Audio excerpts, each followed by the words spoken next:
ప్రకాశం జిల్లా ఎర్రగొండపాలెం వైసీపీ కార్యాలయంలో నిర్వహించిన కోటి సంతకాల సేకరణ విజయవంతమైందని ఎమ్మెల్యే తాటిపర్తి చంద్రశేఖర్ తెలిపారు. మెడికల్ కాలేజీలను ప్రైవేటీకరణ చేయడంపై ప్రజల ఆందోళనలను ప్రతిబింబించే విధంగా ఈ సంతకాల సేకరణ చేపట్టినట్లు ఎమ్మెల్యే తాటిపర్తి చంద్రశేఖర్ అన్నారు. ఆదాయ వనరులు లేకుండానే మార్కాపురాన్ని జిల్లా ప్రకటించడం వల్ల ఉపాధి అవకాశాలు తగ్గిపోయాయని వైసీపీ నేత బత్తుల బ్రహ్మానందరెడ్డి అన్నారు. వనరులను సృష్టించిన తర్వాత జిల్లాగా ఏర్పాటు చేసి ఉంటే ప్రజలు వలసబాట పట్టాల్సిన అవసరం రాదన్నారు.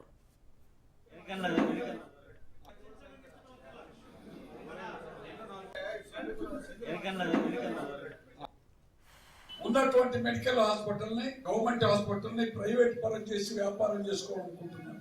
ఈ దుర్మార్గాన్ని తీవ్రంగా ఖండిస్తూ మీరు ఇచ్చినటువంటి కోటి సంతకాల సహకారానికి హృదయపూర్వకంగా అభినందనలు తెలియపరుస్తూ 60,700 కోటి సంతకాల కార్యక్రమంలో ఆన్లైన్ చేయడం జరిగింది. ఇప్పటికి వచ్చినటువంటిది 60,700. రేపు వీటన్నింటినీ కూడా ఒక వెహికల్ లో పెట్టి జిల్లా హెడ్ క్వార్టర్స్ పంపించాలి. వారితో పాటుగా ఈ నాయకులతో 151 ఇప్పటికి ఆన్లైన్ లో వచ్చినాయి.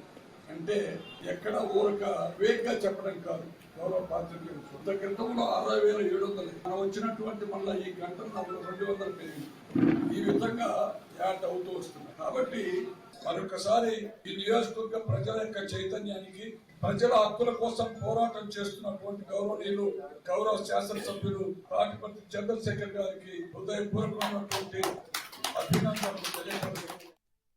మెడికల్ కాలేజీలు కానీ ప్రైవేటీకరిస్తే ఇండిగోకి పట్టినటువంటి గతే మనకు పడుతుంది. వాడి ఇష్టం వస్తే చేర్చుకుంటాడు, వాడి ఇష్టం వస్తే ప్రైవేట్ వాడు మనకు బెడ్ ఇస్తాడు, లేకపోతే బెడ్లు అయిపోయినాయి అని బ్లాక్ లో అమ్ముకుంటాడు. ఏం చేయగలుగుతాం మనం?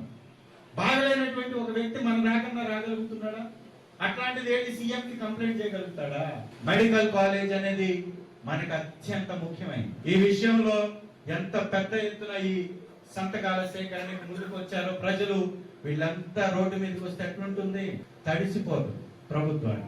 అంత దూరం తెచ్చుకోకుండా మరీ ముఖ్యంగా మార్కాపురానికి అయితే అనేక సందర్భాల్లో మాట్లాడారు. చిన్న యాక్సిడెంట్ జరిగితే ఆ బ్లడ్ పోయి, బ్లడ్ బ్యాంక్ లేక ఇక్కడ బ్లడ్ పోయి నర్సరావుపేటకి వెళ్ళేటప్పటికి చనిపోయారు అనేక మంది. సో ఇలాంటి వెనకబడి ఆర్థికంగా చాలా ఇబ్బందుల్లో ఉన్నటువంటి కుటుంబాలకు ఖచ్చితంగా వైద్యం ఉచితంగా అందాలి.